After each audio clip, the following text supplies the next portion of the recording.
The first thing Lena Brooks noticed wasn't the cold. It was the way the landlord looked at her husband, like Marcus was a problem that had learned to speak. They stood in the hallway with a single duffel bag between them, Lena's breath turning to fog as she adjusted the baby carrier on her chest. Little Elijah slept against her scarf, unaware that home had just become a drafty corridor. Vincent Rourke, the landlord, held a clipboard like a badge of authority and spoke loud enough for the neighbors to hear. "You people always have a story," he said. "Always some excuse." Lena's cheeks burned. "Not tenants. Not sir and ma'am. You people. We're not making excuses," Marcus said, calm. "You can't lock us out without a court order." Rourke laughed like Marcus had told a joke. "Oh, listen to him. Quoting the law now. That's adorable." He pointed down the stairs toward the propped open front door. Outside, winter wind slammed the street with dirty gray force. "You've got 20 minutes to get the rest of your junk out," Rourke said. "After that, not my problem." Lena swallowed. "What did we do?" she asked, voice cracking despite her effort. Rourke's eyes flicked over Marcus's worn jacket, then the baby, then Lena's face. "You existed in the wrong apartment." Marcus's jaw tightened. "You raised the rent 3 times in a year. Then we asked for repairs and suddenly we are violating the lease. This is retaliation." Rourke stepped closer, lowering his voice like he wanted it to sting. "You know what your problem is? You're too comfortable, acting like this place belongs to you." Marcus didn't flinch. "We pay for it." "No," Rourke said, smile cold. "You rent it. There's a difference. And I'm reminding you." Then he snapped his fingers. 2 big men in hoodies appeared behind him, moving with the confidence of people hired to do dirty work. They brushed past Lena and started hauling boxes from the apartment. One carried out Elijah's little toy kitchen like it was trash. Lena couldn't stop the sound that escaped her, half gasp, half sob. Mrs. Donnelly from 2A cracked her door open, looked at Lena, then looked away and shut it again. Silence sealed itself over the hallway. Everyone saw it. Nobody stepped forward. Lena's hands shook as she whispered, "Elijah's inhaler is inside." Rourke didn't even slow. "Should have thought of that," he said, walking down the stairs like a man who never believed consequences existed. Marcus pulled out his phone and began recording. Rourke turned, irritated. "Turn that off." "This is evidence," Marcus said. Rourke's smile sharpened into something nasty. "Record all you want. I'll tell you exactly what's happening." He raised his voice again. "Effective immediately, Marcus and Lena Brooks are no longer tenants here. Unauthorized occupants. Home business. Refused to cooperate." "That's a lie," Lena blurted. "Tell it to someone who cares," Rourke snapped, waving a flimsy notice. "Locks are changed." Panic surged in Lena's throat. She was about to beg. She could feel it rising when Marcus's hand gently steadied hers. "We don't beg for dignity," his touch seemed to say. Marcus folded the notice carefully and said, so quietly it made Rourke lean in, "You just made a mistake you don't understand yet."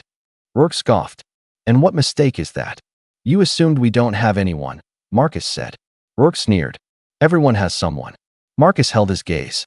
"You assumed we don't have power." Then Marcus dialed a number. Lena watched his thumb hover, hesitate, pride and pain wrestling inside him, until she placed her hand over his and whispered, "Call." The line rang twice. A steady voice answered. "Marcus? Everything okay?"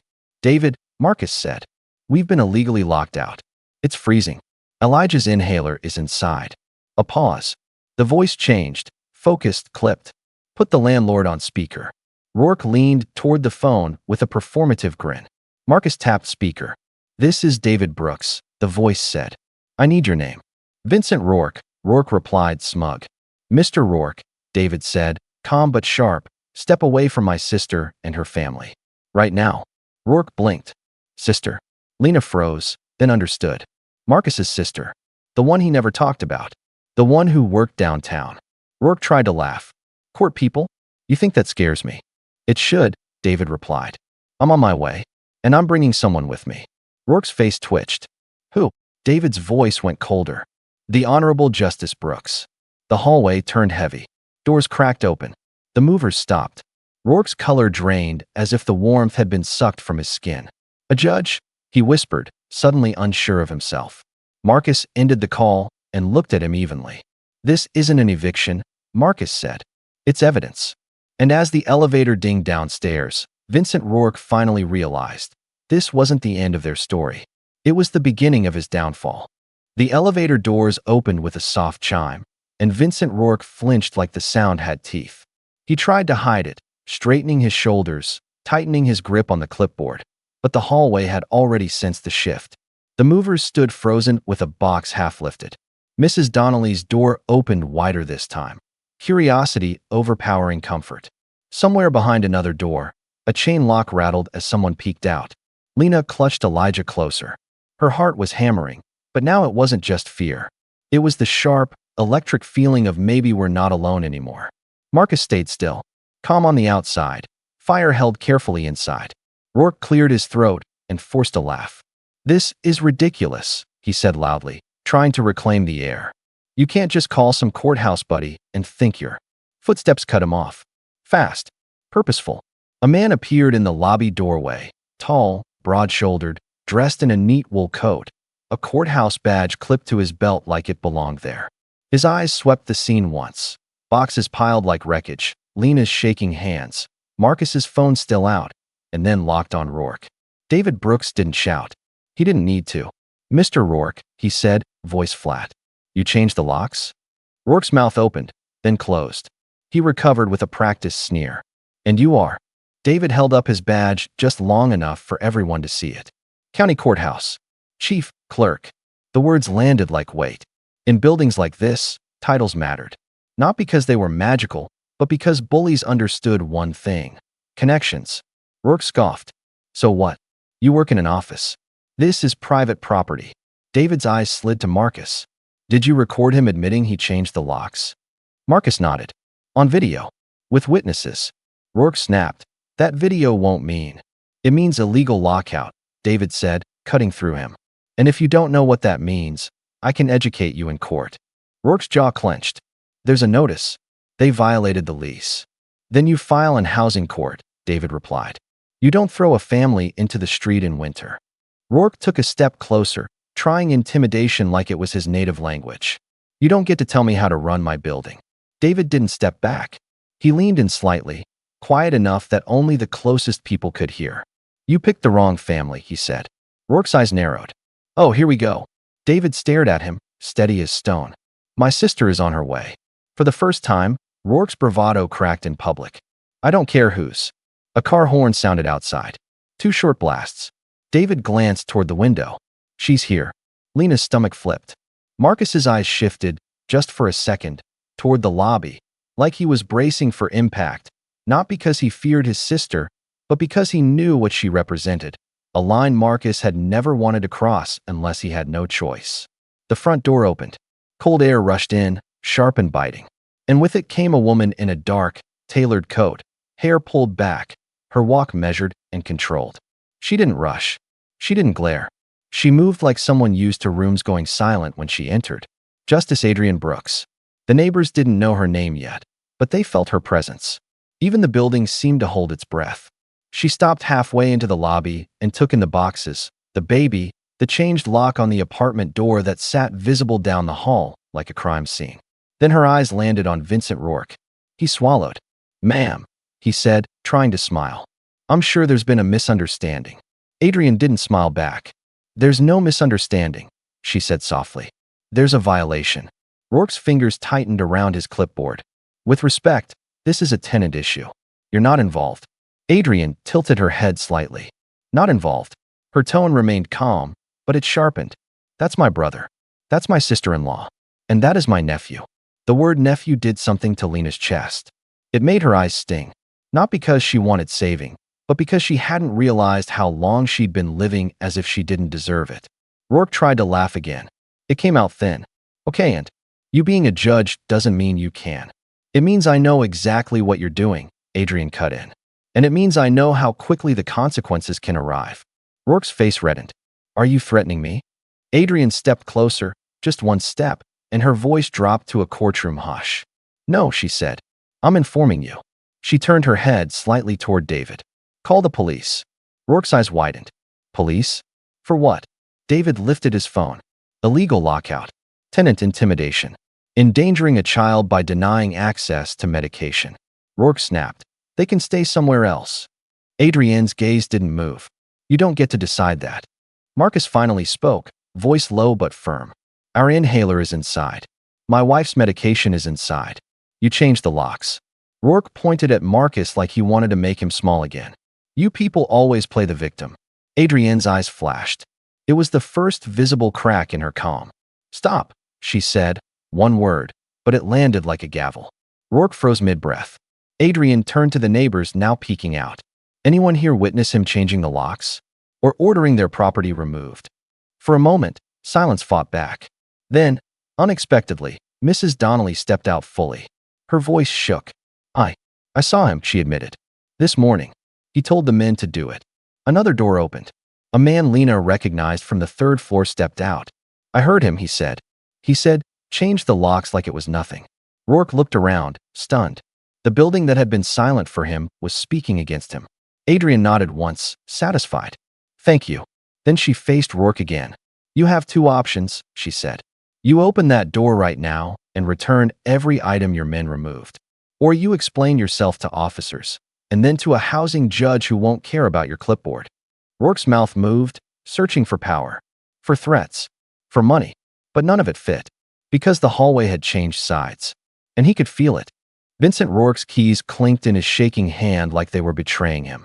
He tried to keep his face hard, to keep control in front of the neighbors, but the hallway had already seen the truth.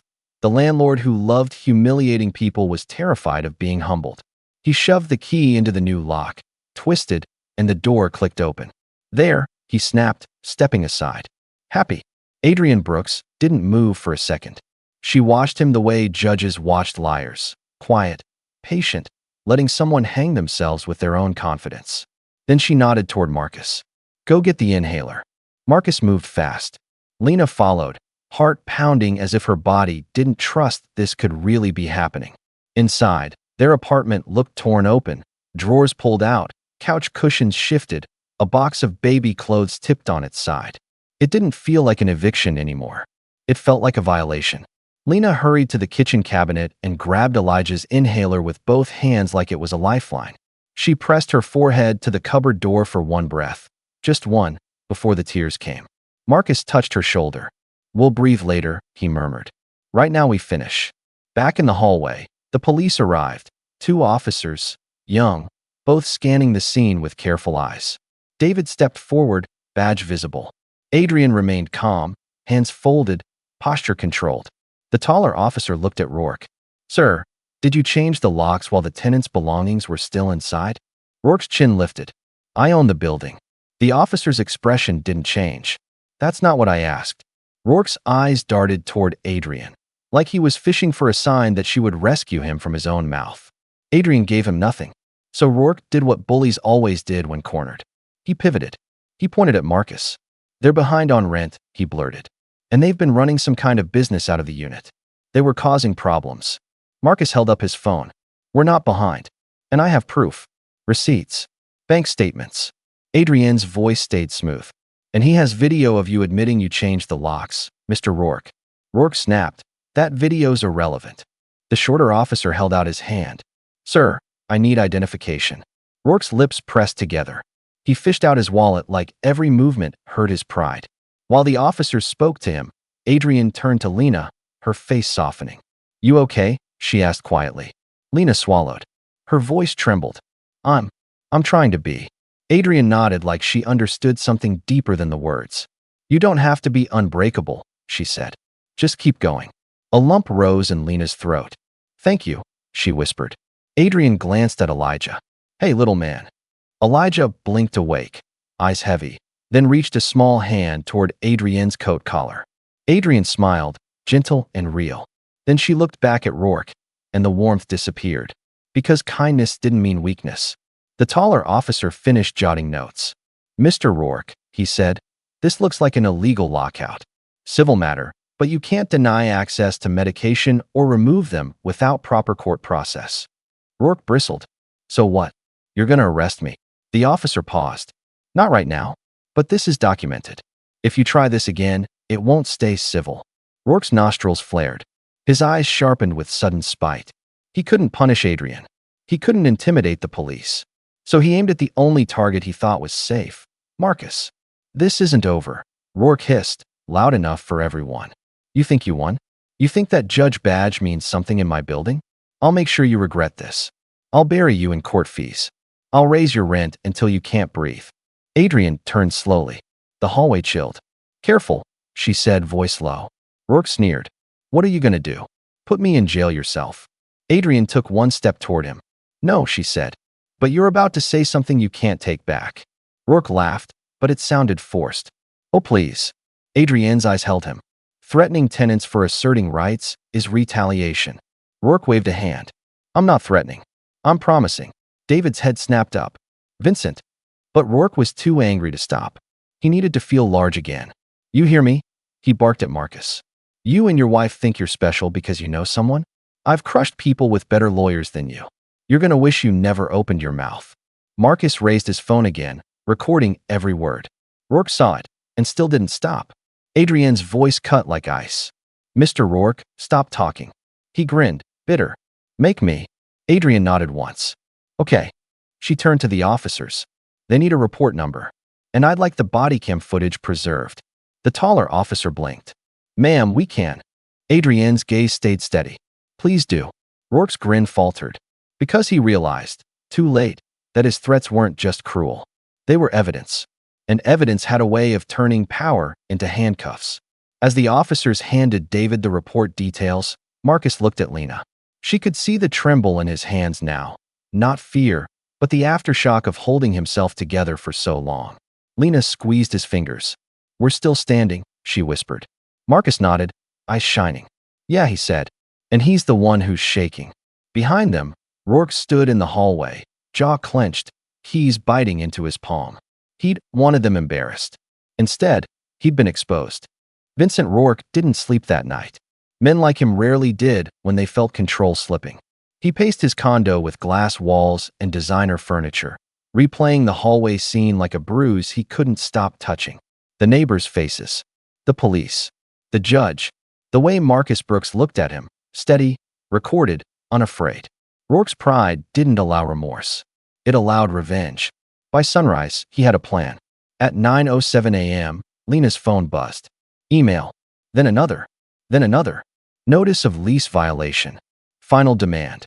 Legal intent to sue for defamation. The subject lines were written in all caps, like yelling could become law. Marcus read them at the kitchen table, Elijah asleep in his high chair, crumbs on his cheeks. The apartment felt colder than it should, not from weather, but from what was coming. He's trying to bury us, Lena whispered. Marcus kept his voice calm, but his eyes were hard. He's trying to scare us. Lena's hands shook. It's working. A knock came at the door. Marcus opened it to find a man in a suit holding a stack of papers like a threat wrapped in professionalism. Marcus Brooks? The man asked. Yes. You've been served. Lena's stomach dropped. The words hit her like ice water. The man left without emotion. Marcus closed the door slowly and set the papers on the table. Lena stared at the top page. Petition for eviction. Claim for damages. Request for attorney fees. Rourke wasn't just trying to force them out. He wanted to crush them financially, make them regret ever standing up. Marcus skimmed the pages. He's lying, he said quietly. Saying we threatened him. Saying we vandalized property. Saying we harassed workers. Lena's voice went thin. We didn't. I know. But the fear didn't care about truth. Fear cared about consequences. Lena looked at Elijah, small and warm and innocent. What if we can't afford to fight? Marcus exhaled. He didn't answer right away. Pride tried to rise again, his old habit of handling pain alone. Then his phone lit up with a message. Adrian, don't respond to anything yet. Come to the courthouse. 2 hours later, Lena and Marcus stood under the polished stone columns of the county courthouse. They felt out of place. Marcus in his worn jacket, Lena in thrifted boots, holding Elijah close like a shield. People brushed past with briefcases and confidence. Lena's chest tightened. I don't belong here, she whispered. Marcus squeezed her hand. You do. We do. David met them at security and led them through a side corridor. Doors were heavy. Hallways smelled like paper and authority. Lena kept expecting someone to stop them, to say they weren't allowed. But nobody did. Because David walked like someone who belonged. And then Adrian appeared. Not in her robe. Not on a bench. Just a woman standing in a hallway, face calm, eyes fierce. She crouched to Elijah's level. "Hey, nephew," she said softly. Elijah blinked at her and smiled. Then Adrian stood and looked at the papers in Marcus's hand. Her jaw tightened as she scanned them. "Classic," she murmured. "Retaliation. Intimidation. Overreach." Lena swallowed. "He's suing us. What if he wins?" Adrienne's expression softened, just for a moment. "Lena," she said, "people like him win when good people get tired." Marcus asked, "What do we do?" Adrian turned and motioned them toward a conference room. Inside, Naomi Chun was waiting. Sharp eyes, quick hands, a laptop already open. She wasn't dressed like a savior. She looked like a worker, the kind who didn't waste time. "I'm Naomi," she said, "tenant rights attorney. Adrian called me." Naomi clicked through files. "Your landlord filed for eviction and damages, but he messed up." Marcus blinked. "How?" Naomi turned the screen toward them. "He included claims that contradict his own notice. He dated the lockout wrong. He listed unauthorized occupant, but didn't follow the lease cure period. And, best part, he put threats in writing." Lena's throat tightened. "Threats?" Adrian slid her phone across the table. "He sent me a text last night," she said. On the screen, "Tell your brother to stop. I'll make them pay for embarrassing me." Lena's stomach flipped. "He texted you that?" Adrian nodded. "He was angry. Careless." Naomi's mouth tightened into a grim smile. "Careless is good for us." Marcus swallowed. "But he has money. Lawyers." Naomi leaned forward. "And you have evidence. Video of the illegal lockout. Witness statements. A police report number. And now retaliation in writing. That's not just a defense, that's a counterclaim." Lena blinked.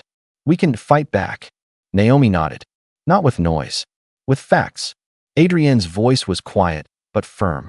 "Mr. Rourke thinks the courthouse is a club he can buy his way into," she said. "He's about to learn it's a place where receipts matter." Marcus's shoulders loosened slightly, like someone had taken a weight off his spine. But outside the conference room, unseen to them, Vincent Rourke was making more calls, digging deeper, searching for dirt, trying to find any way to regain control. Because when bullies start losing, they don't stop. They escalate. And Rourke was about to escalate in a way that would ruin him. Vincent Rourke's next move wasn't legal. It was personal. 2 days after the courthouse meeting, Marcus walked out to the parking lot behind the building and stopped cold. His car, old but reliable, sat there with 2 slashed tires, a note tucked under the wiper like a cruel joke. "Move out or else." Lena read it and felt her knees go weak. Not because of the words, but because of what they meant. Rourke wasn't just trying to evict them anymore. He was trying to break them. Marcus stared at the tires, jaw clenched so tight a muscle jumped in his cheek. He didn't shout. He didn't slam anything. He just pulled out his phone and took pictures, slow and steady, like he was collecting proof instead of pain. Lena grabbed his sleeve. "Marcus, what if he comes after us next?" Marcus looked at her. His eyes were tired, but clear. "Then we don't face it alone." That night, the building's power flickered twice, then died completely. The heat stopped. The hallway lights went out. And just like that, the entire building was pushed into freezing darkness. 10 minutes later, footsteps thundered in the hall. Doors cracked open. People whispered and cursed, wrapping themselves in blankets. Lena stood at her window, watching breath fog in the room. Elijah started to cough, his small body reacting to the sudden cold. Panic rose in her chest like flooding water. Then her phone buzzed, a group text from the building tenants. "Heat is off. Rourke isn't answering. Kids are freezing." Marcus typed one sentence. "This is retaliation. Document everything." 20 minutes later, Rourke finally sent a building-wide email.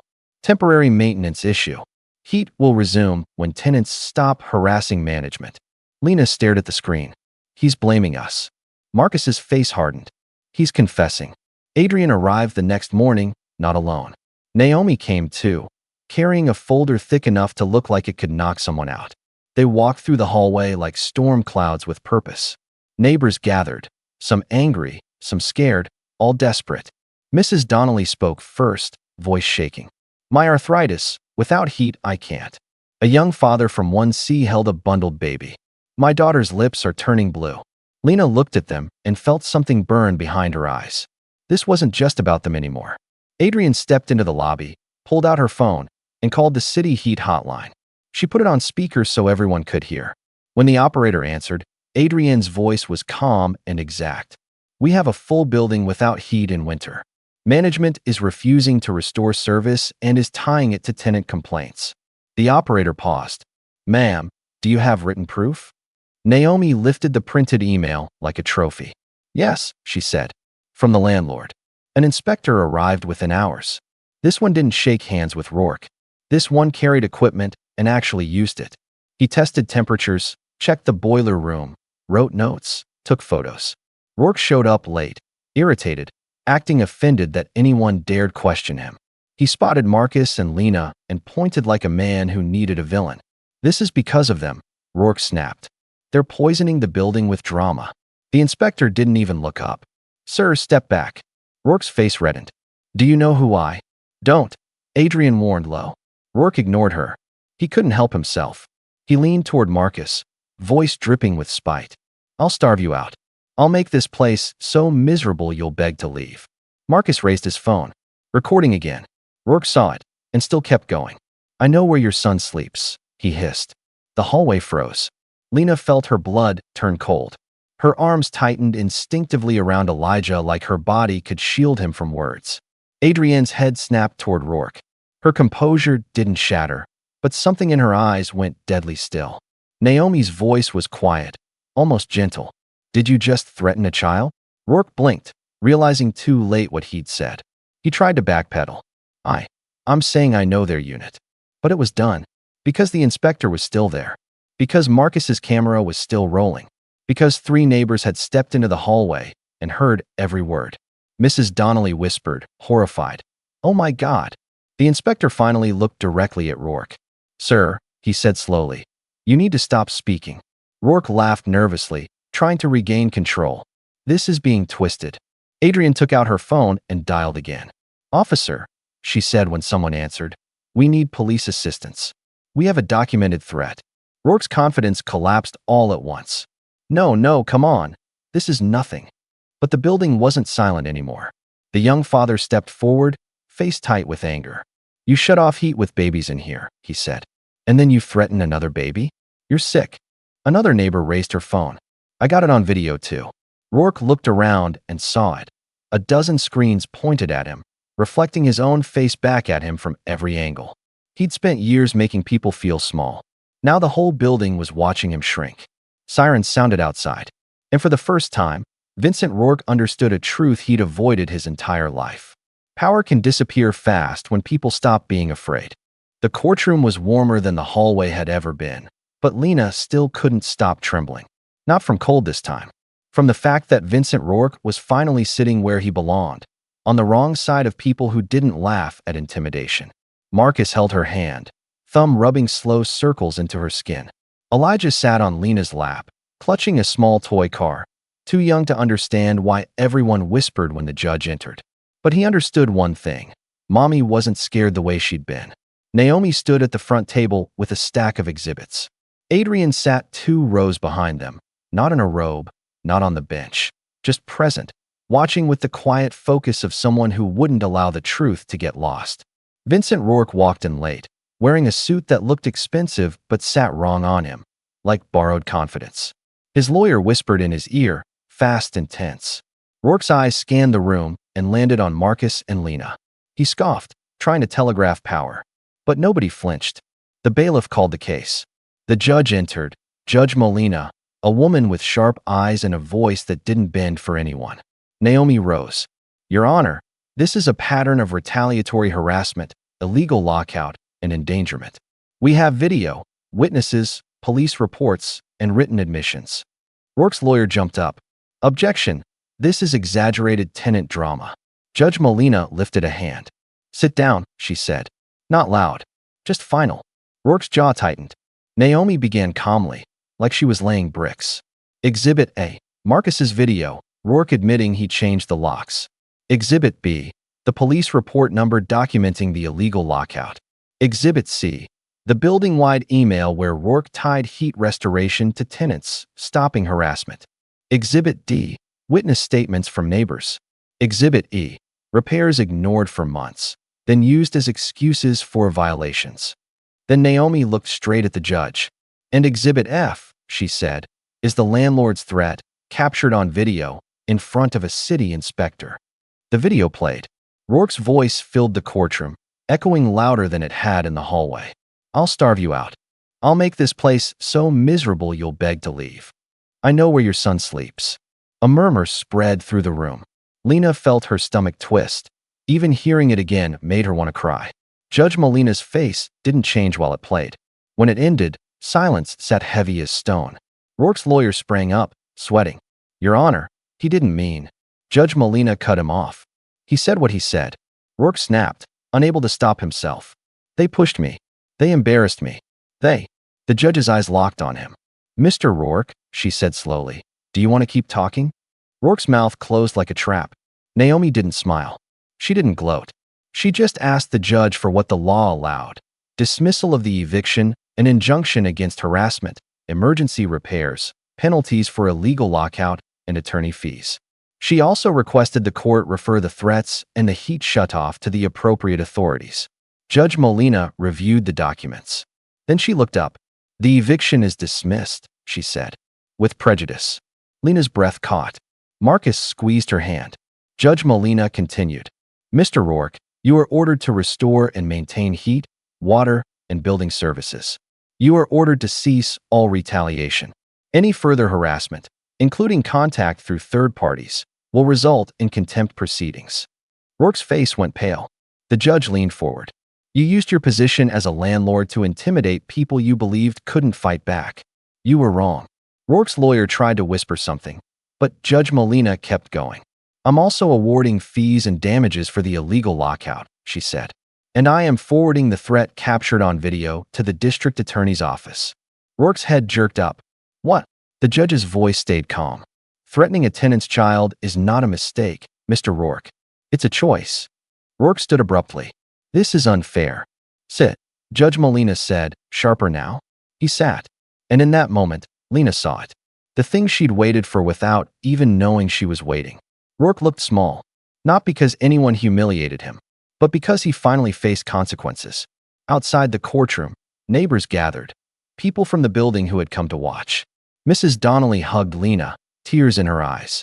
The young father from 1C nodded at Marcus with respect. We're starting a tenant association, someone said. No more suffering in silence. David shook Marcus's hand. You did the hardest part, he told him. You spoke up. Adrian stepped closer to Lena, voice gentle. You protected your family, she said. That's what courage looks like. Lena looked down at Elijah. He yawned and leaned into her chest, safe. Marcus exhaled, long and shaky, like his body was finally letting go of weeks of pressure. That night, back in the apartment, the heat hummed steadily. The hallway lights stayed on. A repair crew actually showed up. Real workers, real tools, no threats. Lena put Elijah to bed and stood in the doorway watching him sleep. Marcus came behind her and wrapped his arms around her shoulders. We're home, he whispered.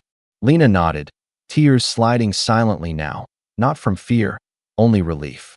She thought about the hallway, the humiliation, the cold, the silence of neighbors who were too afraid to help. And then she thought about the change. Because justice didn't arrive like magic. It arrived when people decided fear wasn't the boss anymore.